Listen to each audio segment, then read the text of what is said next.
नमस्कार साथियों, welcome to basic educator. साथियों, आज का ये वीडियो है, ये आपके टीजीटी सोशल साइंस के सब्जेक्ट कॉम्बिनेशन के बारे में होने वाला है। अक्सर हम देखते हैं कि टीजीटी का जो सब्जेक्ट कॉम्बिनेशन होता है उसके लिए बहुत सारे साथियों को प्रॉब्लम क्रिएट होती है। तो अब मैं आपको बता दूं कि जिस प्रकार से आपके बहुत सारे सब्जेक्ट होते हैं ह्यूमैनिटीज़ के, जो टीजीटी सोशल साइंस से कोई मतलब ही नहीं होता है। तो सिर्फ ह्यूमैनिटीज़ में आपका एडमिशन ले लेना ये गारंटी नहीं होता है कि आप टीजीटी सोशल साइंस के टीचर बन सकते हैं। बहुत सारे ऐसे सब्जेक्ट होते हैं जैसे कि आपका पब्लिक एडमिनिस्ट्रेशन, मनोविज्ञान, समाजशास्त्र, इनका टीजीटी सोशल साइंस से कोई लेना देना नहीं है। बट अगर आप सपोज इतिहास, भूगोल, पॉलिटी एंड इकोनॉमिक्स अगर आपने सब्जेक्ट ले भी लिए, बट उनके साथ साथ अगर आप हिंदी, इंग्लिश जैसे कोई दूसरे सब्जेक्ट ले लेते हैं और फाइनल ईयर में अगर आपका सब्जेक्ट कॉम्बिनेशन सही नहीं होता तो उसमें भी आपको आगे चल के प्रॉब्लम फेस करनी होती है। तो साथियों, ये जो वीडियो है आपका, ये आपको बताएगा कि आपको एक टीजीटी सोशल साइंस बनने के लिए जो परफेक्ट सब्जेक्ट कॉम्बिनेशन है वो क्या होना चाहिए। डिफरेंट ऑर्गेनाइजेशंस में टीजीटी सोशल साइंस के लिए क्या सब्जेक्ट कॉम्बिनेशन मांगा जाता है। तो साथियों, इस वीडियो में आप अंत तक बने रहिए। इसमें हम different KVS, NVS, Navodaya, EMRS और स्टेट की जो रिक्रूटमेंट होती हैं, DT+B की जो रिक्रूटमेंट होती हैं, उनकी सभी के नोटिफिकेशन पर टीजीटी सोशल साइंस की एलिजिबिलिटी क्राइटेरिया पर डिस्कस करेंगे। और साथ ही आपका जो टारगेटेड एग्ज़ाम है उसका टीजीटी सोशल साइंस का सब्जेक्ट क्राइटेरिया आप जान पाएंगे।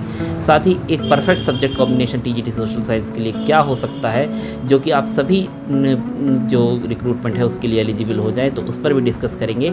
एंड मोर ओवर अगर आपका सब्जेक्ट कॉम्बिनेशन नहीं बन रहा है तो आप अपनी इस यूनिवर्सिटी से सिंगल सब्जेक्ट के माध्यम से या अन्य किसी ओपन यूनिवर्सिटी से सिंगल सब्जेक्ट के माध्यम से कैसे अपना सब्जेक्ट कॉम्बिनेशन सही कर सकते हैं, उस पर भी हम चर्चा करेंगे। तो बने रहिए वीडियो के अंत तक। पहले हम केंद्रीय विद्यालय संगठन के टीजीटी सोशल साइंस के सब्जेक्ट कॉम्बिनेशन के बारे में चर्चा कर लेते हैं। जैसे कि आप देख रहे हैं स्क्रीन पर कि आपका ये केंद्रीय विद्यालय संगठन का जो नोटिफिकेशन आया था टीचिंग पोस्ट का, तो टीचिंग नॉन टीचिंग पोस्ट का, तो उसका है ये नोटिफिकेशन। तो हम टीजीटी सोशल साइंस के सब्जेक्ट कॉम्बिनेशन पर चर्चा करते हैं। तो इसके लिए आप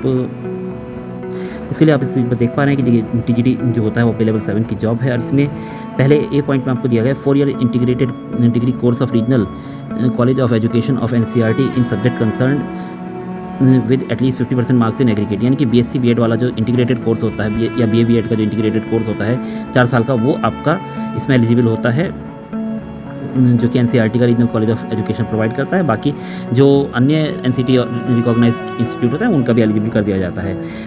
आगे और में लिखा है bachelor degree with at least 50% marks in concern subject combination of the subject in aggregate elective subject and languages in the combination of the subject are as under। तो इसमें साथ ही मैं बता दूं कि आपको एग्रीगेट यानी कि आपकी टोटल डिग्री में भी 50% मार्क्स होने चाहिए, 50% या 50% से ज़्यादा।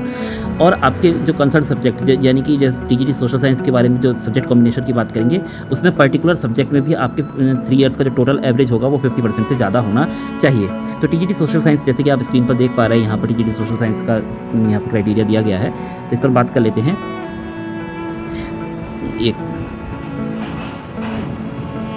तो ये टीजीटी सोशल साइंस का क्राइटेरिया है। इसमें आप देख पा रहे हैं any two of the following history, geography, economics and pol science. History, geography, economics और पॉल साइंस में से कोई से 2 हो। 1 मस्ट बी आइदर हिस्ट्री और ज्योग्राफी, और उनमें से एक हिस्ट्री या ज्योग्राफी का होना जरूरी है। तो यानी कि आप हिस्ट्री के साथ आपका ज्योग्राफी हो, इकोनॉमिक्स हो या पॉल साइंस हो, या ज्योग्राफी के साथ आपका हिस्ट्री हो, इकोनॉमिक्स हो या पॉल साइंस हो, या हिस्ट्री और ज्योग्राफी हो मतलब।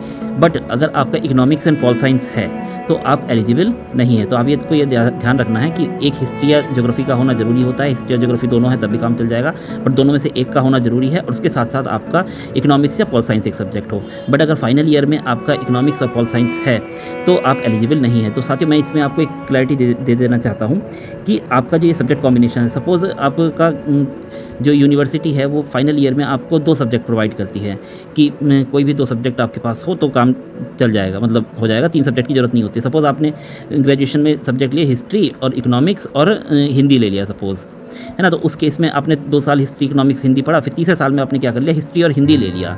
तो उस केस में आपका जो सब्जेक्ट कॉम्बिनेशन है वो गड़बड़ हो जाएगा। तो आपको ये ध्यान रखना है कि आपका जो सब्जेक्ट कॉम्बिनेशन है फाइनल ईयर में आपके पास हिस्ट्री, ज्योग्राफी, इकोनॉमिक्स और पॉल साइंस में से कोई 2 सब्जेक्ट होने चाहिए, जिसमें से एक सब्जेक्ट आपका हिस्ट्री या ज्योग्राफी हो। अब साथियों एक मैटर आ जाता है ऑनर्स वाले केस का, कि जिन साथियों की ऑनर्स डिग्री है वो उनका क्या होगा। देखिए साथियों, इसमें ऑनर्स का कहीं भी नहीं लिखा हुआ है, बट जब मैं इसका KVS का इंटरव्यू देने गया था तो पहले ऑनर्स वालों को एलिजिबल नहीं किया गया था, बट बाद में एलिजिबल कर दिया गया था। बट किस कंडीशन के साथ मैं आपको बता देता हूँ।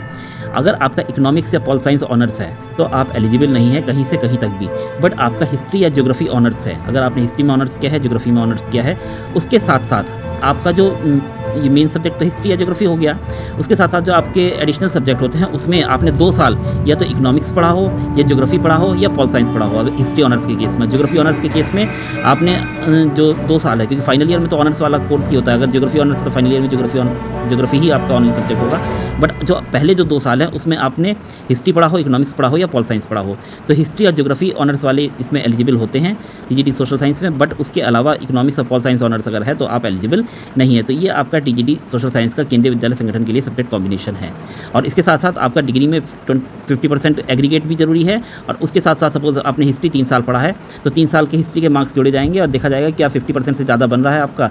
और उसके साथ साथ ऐसे सपोज आपने इकोनॉमिक्स पढ़ा है या पॉल साइंस पढ़ा है हिस्ट्री के साथ, तो उसके भी 3 साल के नंबर जोड़ के देखे जाएंगे क्या आपके 50% या उससे ज़्यादा बन रहे हैं या नहीं। अगर आपके 50% से 1% भी कम बन रहा है तो आप एलिजिबल नहीं होंगे। सपोज हिस्ट्री में तो आपके बन गए 50% से ऊपर, बट पॉल साइंस में आपके एग्रीगेट आपने हिस्ट्री में 70% बनाए और पॉल साइंस में आपके थोड़े कम थे और एग्रीगेट आपका 60% सपोज बन गया था, तो आप एग्रीगेट तो एलिजिबल हो गए। बट जब सब्जेक्ट इंडिविजुअल में आपका कॉम्बिनेशन के दौरान जो आपका परसेंटेज है वो चेक किया जाएगा तो उसमें दिक्कत हो जाती है अक्सर कि हिस्ट्री में तो आपके बन गए 50-70%, बट इकोनॉमिक्स या पॉल साइंस या ज्योग्राफी जो भी आपका दूसरा सब्जेक्ट है वो आपने लिया और उसका जब 3 साल का जोड़ किया गया तो देखा गया कि उसमें आपके 49.9% बन रहे हैं, तो आप एलिजिबल नहीं होंगे। तो ये एक बहुत बड़ी प्रॉब्लम है। मैंने लोगों को इंटरव्यू में रिजेक्ट होते हुए देखा, मेरे सामने 3 लोगों को रिजेक्ट किया गया। तो आप सब्जेक्ट कॉम्बिनेशन के साथ साथ परसेंटेज वाला क्राइटेरिया केंद्रीय विद्यालय के लिए जरूर देख लें। नवोदय विद्यालय समिति की बात करते हैं। नवोदय विद्यालय समिति में जो TGT सोशल साइंस का सब्जेक्ट कॉम्बिनेशन क्या होता है, तो आप देख रहे हैं कि नवोदय का नोटिफिकेशन है और इसके बारे में मैं आपको बता देता हूँ। थोड़ा सा नीचे स्क्रॉल करेंगे, यहाँ पे देखिए इसेंशियल क्वालिफिकेशन TGT के लिए दिया गया है। 3 चीज़ें यहाँ पे दी गई हैं। तो सबसे पहले आपके पास 4 इयर्स का NCERT का जो RCE होता है, रीजनल कॉलेज ऑफ एजुकेशन होता है, उसका BA BEd की डिग्री होनी चाहिए आपके पास, या NCT रिकॉग्नाइज्ड यूनिवर्सिटी से BA BEd की डिग्री होनी चाहिए। 50% आपकी एग्रीगेट में और कंसर्न सब्जेक्ट में होने चाहिए, या आपके पास बैचलर ऑनर्स डिग्री होनी चाहिए 50% मार्क्स के साथ और सब्जेक्ट कंसर्न में। और candidate should have studied requisite subject at least 2 years in 3 years of degree course. जैसे कि मैंने आपको KV के दौरान बताया कि आपके पास सपोज हिस्ट्री ऑनर्स है तो आपके 3 साल तो हिस्ट्री रहेगा, आप बाकी आपके एडिशनल सब्जेक्ट के रूप में आपने ज्योग्राफी, पॉल साइंस या इकोनॉमिक्स पढ़ा हो 2 साल, तो आप एलिजिबल होंगे। और उसमें सब्जेक्ट जो कंडीशन है वो वही है कि आपके एग्रीगेट भी आपके 50% से ज़्यादा होनी चाहिए, यानी कि हिस्ट्री के 3 साल के नंबर जोड़ के देखे जाएंगे, ज्योग्राफी के 3 साल के नंबर जोड़ के देखे जाएंगे कि हाँ वो 50% से ज़्यादा है। और जो आपका दूसरा सब्जेक्ट है उसके 2 साल के नंबर जोड़ के देखे जाएंगे ऑनर्स के केस में, और नॉर्मल डिग्री के केस में उसके 3 साल के सब्जेक्ट के नंबर जोड़ के देखे जाएंगे कि हाँ वो आपके 50% से ज़्यादा है या नहीं। तीसरा आपका एलिजिबिलिटी क्राइटेरिया है bachelor degree from recognised university with at least 50% marks in concern subject and also in aggregate the candidate should have studied requisite subject in all 3 years of the degree course. देखिए मैं आपको बता दे रहा हूँ बार-बार, normal अगर आपके पास डिग्री है और फाइनल ईयर में आपको 2 सब्जेक्ट ही होते हैं, 3 सब्जेक्ट हैं तो अच्छी बात है। अगर 2 ही सब्जेक्ट हैं तो आपने सपोज हिस्ट्री लिया, इकोनॉमिक्स लिया और हिंदी लिया, अगर फाइनल ईयर में आपने हिस्ट्री और हिंदी रख लिया तो आप एलिजिबल नहीं होंगे। आपके फाइनल ईयर में हिस्ट्री और इकोनॉमिक्स होना जरूरी है, या हिस्ट्री और पॉल साइंस होना जरूरी है, या हिस्ट्री और ज्योग्राफी होना जरूरी है, या ज्योग्राफी और हिस्ट्री होना जरूरी है, ज्योग्राफी और पॉल साइंस होना जरूरी है, या ज्योग्राफी और इकोनॉमिक्स होना जरूरी है। तो ये आपको ध्यान रखना है। अगर फाइनल ईयर में और कोई सब्जेक्ट आपका है और 2 ही सब्जेक्ट आपके पास हैं और उसमें और कोई सब्जेक्ट हो गया तो आप एलिजिबल नहीं होंगे। इसके साथ साथ वही 50% वाला क्राइटेरिया है कि आपके पास 50% आपके डिग्री में टोटल भी होने चाहिए और उसके अलावा सब्जेक्ट कंसर्न को एक बार रिपीट कर देता हूँ। सपोज़ आपके पास फाइनल ईयर में हिस्ट्री है और पॉलिटी है तो आपके हिस्ट्री के 3 साल के नंबर जोड़ के देखे जाएंगे कि हाँ 50% से ज़्यादा है या नहीं, और पॉल साइंस के 3 साल के नंबर जोड़ के देखे जाएंगे हाँ 50% से ज़्यादा है या नहीं इंडिविजुअली, तो आप एलिजिबल होंगे। अगर सपोज इन पॉल साइंस में आपके 50% से ज़्यादा होगा, हिस्ट्री में आपके 49.9% बने, या आपकी हिस्ट्री में 50% से ज़्यादा होगा, पॉल साइंस में आपके 49.9% बने, तो आप एलिजिबल नहीं होंगे। बिल्कुल वो सोचेंगे भी नहीं और आपको इंटरव्यू से निकाल देंगे, क्योंकि लोगों को मैंने इंटरव्यू में निकलते हुए देखा है। तो आप अपनी परसेंटेज को जोड़ के रखें जरूर अगर आप नवोदय या KV के लिए जा रहे हैं तो। अब सब्जेक्ट कॉम्बिनेशन पर बात कर लेते हैं। तो TGT सोशल साइंस के लिए आप देख पा रहे हैं कि यहाँ पे सब्जेक्ट कॉम्बिनेशन लिखा हुआ है स्क्रीन पर। तो इसमें देखिए यहाँ पे लिखा है कि आपके पास candidate should have studied any of the two of the following subject combination at graduation level, history with geography economics pol science और ज्योग्राफी विद हिस्ट्री इकोनॉमिक्स और pol science. In other words candidate should have studied any two of subject out of history geography economics pol science in which one must be either history और geography, यानी कि आपने history या geography में से एक subject पढ़ा हो और उसके अलावा इकोनॉमिक्स और पॉल साइंस में से कोई एक सब्जेक्ट हो तो काम चल जाएगा, या हिस्ट्री और ज्योग्राफी दोनों भी है तो भी काम चल जाएगा। बट अगर आपके पास इकोनॉमिक्स और पॉल साइंस है सिर्फ, तो आप एलिजिबल नहीं होंगे, आप डिस्क्वालीफाई कर दिए जाएंगे। History geography as above should have studied in all 3 years in the graduation, और हिस्ट्री और ज्योग्राफी जो है आपने ग्रेजुएशन के तीनों साल में पढ़ा हो, जैसे कि आपके ऑनर्स के केस में अक्सर रहता है। In case of honors in the history and in case of the honors in history, the candidate should have studied geography, economics, pol science in any of the 2 years of the course। यानी कि अगर honour history में honours किया है तो आपको geography, economics और pol science 2 साल पढ़ा हो, इनमें से कोई सा भी एक सब्जेक्ट, मतलब any of 2 years of the course, यानी कि 3 साल का कोर्स होता है, 3 साल में से किन्हीं 2 वर्ष में आपने ये सब्जेक्ट पढ़े हों। Similarly in case of honours degree in geography, the candidate should have studied history, economics, pol science in any of the 2 years of the degree, यानी कि जो 3 साल की आपकी डिग्री है उस दौरान किसी भी 2 साल में आपने ये हिस्ट्री, इकोनॉमिक्स या पॉल साइंस पढ़ा हो अगर आपने ज्योग्राफी ऑनर्स किया है।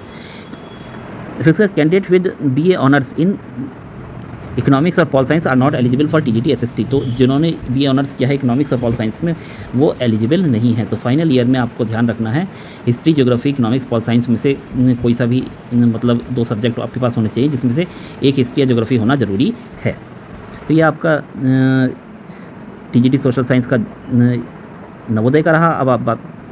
अब हम बात करेंगे जो नेस्ट के बारे में, जो कि EMRS स्कूल चलाता है, जो कि मिनिस्ट्री ऑफ ट्राइबल अफेयर्स के अंतर्गत ऑटोनोमस ऑर्गेनाइजेशन है, जैसे कि केंद्रीय विद्यालय नवोदय विद्यालय समिति आपके मिनिस्ट्री ऑफ एजुकेशन के अंतर्गत ऑटोनोमस ऑर्गेनाइजेशन है। तो ये बिल्कुल नवोदय की तर्ज पर चलता है। तो आपको मैं TGT सोशल साइंस की एलिजिबिलिटी दिखा देता हूँ। तो यहाँ पे आप देख पा रहे हैं TGT सोशल साइंस की जो एलिजिबिलिटी है EMRS में बिल्कुल सेम है जो कि आपकी नवोदय में थी, सेम टू सेम वही लाइन जो है कॉपी की हुई है। तो आपके पास वही बात है कि इसमें भी आपके पास हिस्ट्री, ज्योग्राफी, पॉल साइंस और इकोनॉमिक्स में से कोई 2 सब्जेक्ट होने चाहिए। इनमें से एक सब्जेक्ट आपका हिस्ट्री और ज्योग्राफी होना ज़रूरी है, और इसके अलावा आपने हिस्ट्री और ज्योग्राफी को 3 साल में पढ़ा हो, मतलब 3 साल आपको ये डिग्री में ये होने चाहिए कोर्स। और इसके अलावा अगर आपके पास ऑनर्स कोर्स है तो आपका हिस्ट्री या ज्योग्राफी में अगर आपने ऑनर्स किया है, साथ में आपने 2 साल ज्योग्राफी, इकोनॉमिक्स और पॉल साइंस में से कोई सब्जेक्ट पढ़े हैं तो काम चल जाएगा। ऐसे ही आपने ज्योग्राफी ऑनर्स किया है तो हिस्ट्री, इकोनॉमिक्स और पॉल साइंस को 2 साल पढ़ा है तो आपका काम बन जाएगा। और BA ऑनर्स इन इकोनॉमिक्स और पॉल साइंस एलिजिबल नहीं होते हैं। इसमें एक चीज़ मैं बता दूं, इसमें कोई भी परसेंटेज का क्राइटेरिया नहीं होता है, इसमें परसेंटेज को ज़रूरी नहीं माना जाता है। अगर आप 33% से भी पास है तो आप एलिजिबल हैं। अगर हम DTPLSP की बात करें, जो कि दिल्ली गवर्नमेंट के DOE डिपार्टमेंट ऑफ एजुकेशन और MCD यानी म्यूनसिपल कॉर्पोरेशन ऑफ दिल्ली के स्कूल्स में रिक्रूटमेंट करता है, तो उसकी एलिजिबिलिटी क्राइटेरिया के बारे में बात करते हैं। तो जैसे कि आप देख पा रहे हैं कि ये मैंने DTPLSP का नोटिफिकेशन डाउनलोड किया हुआ है और आप स्क्रीन पर देख पा रहे हैं। तो साथ ही इस प्रकार से स्क्रीन पर आप देख पा रहे हैं TGT सोशल साइंस की यहाँ पे कॉम्बिनेशन दिया हुआ है। तो यहाँ पे इसेंशियल क्वालिफिकेशन में साथियों क्या बताया गया है, देखिए बैचलर्स डिग्री ऑनर्स और पास और equivalent with social science as main subject from a recognised university having 45% marks aggregate along with one of the school subject. तो इसमें मेन सब्जेक्ट क्या कहा गया है सोशल साइंस के लिए, आपकी history, political science, economics, business studies, sociology, geography and psychology. देखिए इसमें मैंने आपको बताया था जो आपका नवोदय या KV वगैरह होते हैं उसमें आपके सोशलॉजी, साइकोलॉजी वगैरह सब्जेक्ट को नहीं माना जाता है, बट यहाँ पे उनको भी एलिजिबल किया गया है। तो आपका जो डोमेन है और बड़ा हो गया है। तो TGT सोशल साइंस के लिए जो साथियों ने अपना ये बिजनेस स्टडीज़ और सोशलॉजी और साइकोलॉजी वगैरह भी पढ़ा है तो वो भी एलिजिबल होते हैं। तो इसमें क्या बोला है, देखिए कि एक बैचलर डिग्री ऑनर्स और पास और equivalent with social science as main subject from a recognised university having secured 45% marks in aggregate along with one of the school subject. तो यहाँ पे मेन सब्जेक्ट आपका सोशल साइंस का इनमें से कोई एक सब्जेक्ट होना चाहिए आपके पास, चाहे आपके पास हिस्ट्री हो, पॉल साइंस हो, इकोनॉमिक्स हो, बिजनेस स्टडीज़ हो, ज्योग्राफी हो, सोशलॉजी हो, साइकोलॉजी हो, और उसके साथ साथ आपने कोई स्कूल एक सब्जेक्ट आपका स्कूल सब्जेक्ट रहा हो। तो स्कूल सब्जेक्ट के बारे में भी मैं आपको बता देता हूँ साथियों। इसमें जो एज लिमिट होती है वो आपकी 32 ईयर्स है। KV या नवोदय में आपकी जो एज लिमिट होती है वो 35 ईयर्स होती है। फीमेल कैंडिडेट्स के केस में ये जो एज लिमिट है वो रिलैक्सेबल है, 40 ईयर्स है, और वही जो कॉन्सेप्ट है 40 ईयर्स वाला वो KV या नवोदय में भी होता है। तो उसके अलावा जो डिफरेंट कैटेगरीज़ का जो रिलैक्सेशन होता है वो अलग है। तो इसमें बहुत ही रिलैक्स कंडीशन है। अगर आप मतलब DTSSB में टीचर बनना चाहते हैं तो सब्जेक्ट कॉम्बिनेशन में कोई वो नहीं मांगा जाता है। इंडिविजुअल सब्जेक्ट में आपके पास डिग्री में बस 45% मार्क्स होना चाहिए, और उसके साथ साथ इनमें से कोई भी एक सब्जेक्ट और साथ में कोई स्कूल सब्जेक्ट होने से आपका काम चल जाएगा। तो आपके पास सपोज़ अगर आपके पास सिर्फ हिस्ट्री भी है अगर फाइनल ईयर में, और उसके साथ हिंदी इंग्लिश कुछ भी है, तो भी आपका TGT सोशल साइंस के लिए आप अप्लाई कर सकते हैं। तो आपको मैं स्कूल सब्जेक्ट बता देता हूँ, स्कूल सब्जेक्ट के अंतर्गत कौन से सब्जेक्ट आते हैं। तो स्क्रीन पर आप देख पा रहे हैं कि ये जो है ये आपके स्कूल सब्जेक्ट के अंतर्गत आते हैं। तो सपोज़ आपने हिस्ट्री के साथ इंग्लिश पढ़ा है, या हिंदी पढ़ा है, संस्कृत पढ़ा है, या ज्योग्राफी के साथ हिंदी इंग्लिश संस्कृत वगैरह पढ़ा है, तो ये सब चीज़ें अगर आपने पढ़ी है तो आप फिर भी TGT सोशल साइंस के लिए अप्लाई कर सकते हैं। तो बहुत ही रिलैक्स क्राइटेरिया है। जो लोग नवोदय या KV में सब्जेक्ट कॉम्बिनेशन नहीं बन पाता है, वो लोग DTSSB में ईजिली अप्लाई कर सकते हैं, क्योंकि वहाँ पे बहुत ही रिलैक्स क्राइटेरिया है सब्जेक्ट कॉम्बिनेशन के लिए। तो साथियों, इस प्रकार से ये तो हो गई आपकी सेंट्रल गवर्नमेंट और दिल्ली गवर्नमेंट की स्कूल्स की बात। अगर हम यूपी गवर्नमेंट की बात करें तो यूपी गवर्नमेंट में क्या बात, यूपी गवर्नमेंट की बात करें तो देखिए स्टेट गवर्नमेंट के जो नॉर्म्स होते हैं वो बहुत ही रिलैक्स्ड होते हैं इस मामले में। तो मैं यूपी गवर्नमेंट के आपके सोशल साइंस का बता देता हूँ। देखिए इसमें क्या बताया गया, bachelor degree with at least any of the two of the following subject. इसमें क्या है, history, geography, political science, economics from recognised university, यानी कि इनमें से अगर आपके पास कोई भी 2 सब्जेक्ट है तो आप TGT सोशल साइंस के लिए एलिजिबल हैं। जैसे कि अगर आपके पास हिस्ट्री या ज्योग्राफी वगैरह है तो कोई प्रॉब्लम होती नहीं। अगर सपोज आपके पास पॉल साइंस और इकोनॉमिक्स भी है, और तो आप नवोदय KV के लिए तो एलिजिबल होंगे नहीं, बट आप जो हैं वो जो स्टेट गवर्नमेंट है यानी कि यूपी गवर्नमेंट के लिए जो हैं वो आप एलिजिबल हो जाएंगे। तो इकोनॉमिक्स और पॉल साइंस अगर किसी के पास है तो आप नवोदय KV अप्लाई ना भी कर पाए तो आप DTSSB अप्लाई कर पाएंगे, और साथ साथ आप जो आपका ये यूपी गवर्नमेंट वगैरह है, आप अपनी स्टेट गवर्नमेंट की जो जॉब है उसके लिए अप्लाई कर सकते हैं। साथ ही इसके साथ साथ ग्रेजुएशन के साथ साथ BEd कंपलसरी होता है, जैसे कि आप लोगों को पता है। और साथ ही नवोदय KV और EMRS और DTSSB इसके जब अप्लाई करेंगे तो इसके लिए आपके पास CTET पेपर 2 कंपलसरी होता है। बट स्टेट गवर्नमेंट की यानी कि जैसे यूपी गवर्नमेंट के अप्लाई करेंगे जॉब, तो उसके लिए आपके लिए CTET या UP TET वगैरह कुछ भी कंपलसरी नहीं होता है। आपके पास ग्रेजुएशन प्लस BEd होने से काम चल जाएगा। तो साथियों, अब चर्चा करेंगे हम एक परफेक्ट सब्जेक्ट कॉम्बिनेशन की, जिससे आप इन सभी भर्तियों पर एक साथ अप्लाई कर पाएँ। साथियों, इस प्रकार से आपको एक ऐसा सब्जेक्ट कॉम्बिनेशन अपने BA प्रोग्राम में रखना होगा जिससे आप TGT सोशल साइंस में सभी पोस्ट के लिए अप्लाई कर पाएँ, चाहे वो सेंट्रल गवर्नमेंट की हो, DTSSB की हो, चाहे वो आपकी स्टेट गवर्नमेंट की हो। तो उसके लिए आपको क्या करना है, सबसे पहले अपनी परसेंटेज को 50% से अबव रखना है, वो ध्यान रखना है। जो आपका सब्जेक्ट कॉम्बिनेशन है उसमें आपके इंडिविजुअल सब्जेक्ट में 50% से मार्क्स ऊपर रखने हैं। उसके साथ साथ आपको सब्जेक्ट कॉम्बिनेशन बनाते हुए ध्यान रखना है कि आपके फाइनल ईयर तक हिस्ट्री और ज्योग्राफी में से कोई एक सब्जेक्ट कंपल्सरली हो, और उसके साथ साथ आपका जो हिस्ट्री, ज्योग्राफी, पॉल साइंस और इकोनॉमिक्स में से कोई एक सब्जेक्ट हो, दूसरा सब्जेक्ट। तो इस प्रकार से आपको फाइनल ईयर में ये 2 सब्जेक्ट मेंटेन करने होंगे। अगर हिस्ट्री और ज्योग्राफी है तो अच्छी बात है, नहीं तो हिस्ट्री के साथ ज्योग्राफी, मतलब हिस्ट्री के साथ पॉल साइंस या इकोनॉमिक्स, और ज्योग्राफी के साथ पॉल साइंस या इकोनॉमिक्स, ये अगर आपका सब्जेक्ट कॉम्बिनेशन है तो आप किसी भी पोस्ट के लिए, चाहे वो नवोदय की हो, EMRS की हो, KVS की हो, DTSSB की हो, स्टेट गवर्नमेंट की हो, सभी के लिए अप्लाई कर पाएंगे। अगर आप ऑनर्स कोर्स कर रहे हैं तो आपको ध्यान रखना है कि आप हिस्ट्री या ज्योग्राफी ऑनर्स ही करें। इकोनॉमिक्स या पॉल साइंस ऑनर्स अगर आप कर रहे हैं तो फिर आप अपने लिए दूसरी लाइन चूज़ कर लें, अभी से बेटर होगा, क्योंकि फिर आप TGT सोशल साइंस नहीं बन पाएंगे। एटलीस्ट आप इसमें तो नहीं बन पाएंगे, KVS, NBS और EMRS में। DTSSB और स्टेट गवर्नमेंट में आप बन सकते हैं। और इसके साथ साथ मैं आपको ये बता देता हूँ कि अगर आपका सब्जेक्ट कॉम्बिनेशन नहीं बन रहा है तो आप किसी ओपन यूनिवर्सिटी से या अपनी ही स्टेट यूनिवर्सिटी से सिंगल सब्जेक्ट करके अपना जो सब्जेक्ट कॉम्बिनेशन है वो कंप्लीट कर सकते हैं। तो इस प्रकार के एजुकेशनल वीडियोस के लिए और इन्फॉर्मेटिव वीडियोस के लिए आप बने रहिए बेसिक एजुकेटर के साथ। चैनल को सब्सक्राइब कीजिए, वीडियो को लाइक कीजिए, और अपने जो सोशल साइंस एस्पिरेंट्स हैं, जो आपके साथी हैं, आपके फ्रेंड्स हैं, उसके साथ इन वीडियो को शेयर भी कीजिए। और अगर आप हमें सपोर्ट करना चाहते हैं तो चैनल को ज्वाइन कीजिए और बेसिक एजुकेटर के साथ एक्सक्लूसिवली बात करने का मौका पाइए। Thanks for being with basic educator.